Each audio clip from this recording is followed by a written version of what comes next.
Adventures in Teen Bodybuilding. Q&A of the day. We started working out at 14 with our dad. That was the age limit for going to the gym, so we waited with bated breath until we were 14 so we could start going to the gym for the first time. We weren't really that regular. It was more like just such a new experience. We were having fun, just learning how everything worked. We started to get serious at 18. We got really serious when Brandon turned 19 because we had the idea, hey, before you hit 20, I already had, we thought you should enter a teen bodybuilding contest before you get into the adult division. So we concocted that plan, and basically over the course of the next, what was it? 8 months or so? 8 months, we just got Brandon ready. I mean, we did all the research we could. We found what works, what didn't, and he got ready, you know. We found out what didn't work because so the whole point is gain as much muscle as possible, as much weight as possible. So basically the classic bulking phase, then the cutting phase, getting ready for competitions. I was gonna do 4 months bulking, then 4 months cutting, or 3 months cutting, depending, 4 to 5 months bulking. And initially started trying to gain weight, and started with Klondike bars because the calorie content was so high, and I would have like 2 to 3 a night.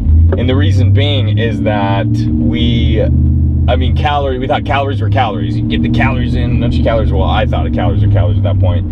So I was like, well, I can get as much calories as possible. I can get like 600 to 700 calories in these Klondike bars right before bed, and that way I'll gain as much weight as possible. So like a week or so went by, and I remember getting, looking myself in the mirror, and yeah, my body fat percentage was rising a lot. So at that point I was like, well, I need to educate myself a lot more to see what calories do what, and what kind of breakdowns you need to actually gain muscle and try to keep as much body fat off as possible while you're bulking. So that's when, we were getting definitely more educated because we were doing research on it. We were looking up how many calories you need for your specific body type, 6'2". At that point it was like 175, 180 or something. So yeah, that's definitely, education was a priority at that point. And that's the whole thing. The more you're in any environment, the more you learn. It's like they say, you're gonna become an expert at anything if you spend 10 years or 10,000 hours. You can apply the same thing to lifting weights and eating right. It's not necessarily going to take you anywhere near 10 years or 10,000 hours, but it just takes time to get to know your body, because everybody's body is different. That's the thing. You can listen to people, you can learn from people and apply those, and a lot of the times it works, but you're going to make little tweaks along the way, which is exactly what we did. The first big tweak being, obviously, you don't just have as many calories as you can all day long, because you turn into a little marshmallow kid, which is what we both turned into. And it wasn't good either. So then we went the other extreme. We're like, well, it's been 4 months, time to start cutting down. So Brandon basically, up until that point, the big no carb thing was the huge phase. So we're like, shit, let's just do that. No carbs for 4 months. No carbs, like no basically carbs. Getting in ketosis as much as possible. Exactly. At that point I didn't even know what ketosis was or the dangers behind it. So yeah, so he spent the next 4 months having like what, 10, 20 carbs a day. Yeah. And he got shredded for sure. Yeah, it worked. Exactly. So point being, it worked. No, not knowing the dangers it could have presented. Yeah. But that was another how much muscle mass you can actually keep while while you're cutting, you can still have carbohydrates, obviously, and that's going to help you keep the hard gains, the hard muscle that you earned on your bulking phase.